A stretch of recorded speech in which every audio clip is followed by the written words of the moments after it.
Could you please be quiet?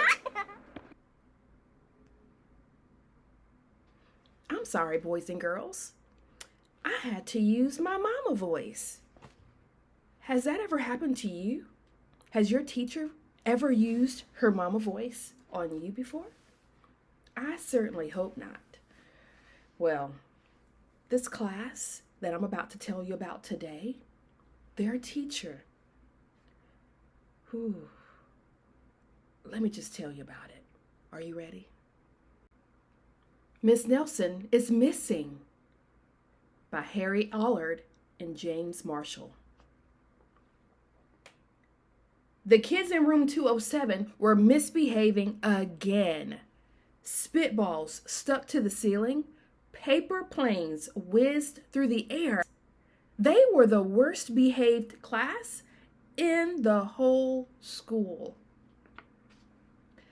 Now settle down, said Miss Nelson in a sweet voice. But the class would not settle down. They whispered and giggled. They squirmed and made faces. They were even rude during story hour. And they always refused to do their lessons. Something will have to be done, said Miss Nelson. The next morning, Miss Nelson did not come to school. Wow! Yelled the kids. Now we can really act up. They began to make more spitballs and paper planes. Today, let's just be terrible, they said. Not so fast, hissed an unpleasant voice. A woman in an ugly black dress stood before them. I am your new teacher, Miss Viola Swamp. And she rapped the desk with her ruler.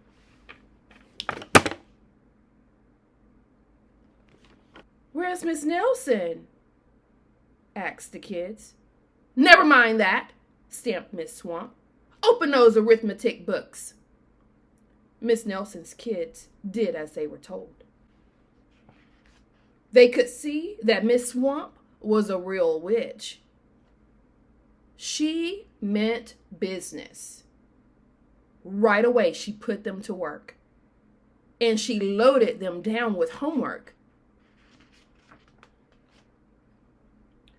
We'll have no story hour today, said Miss Swamp. Keep your mouths shut, said Miss Swamp.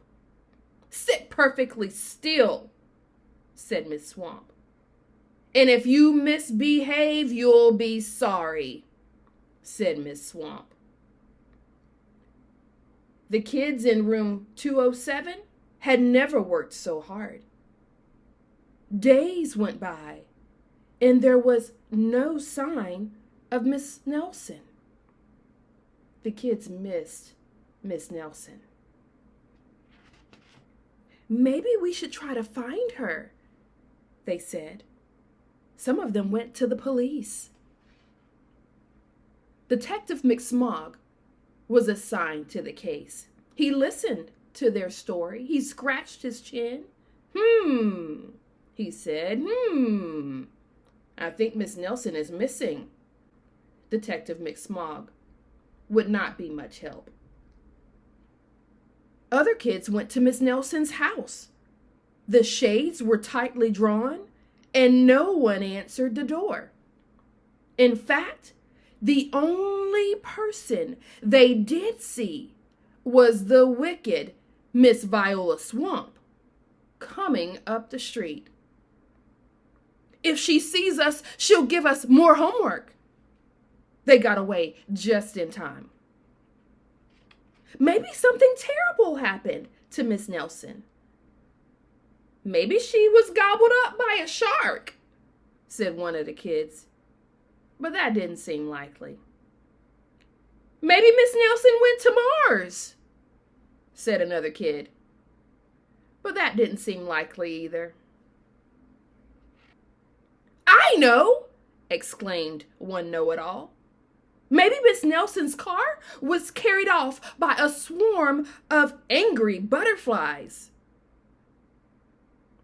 But that was the least likely of all. The kids in room 207 became very discouraged.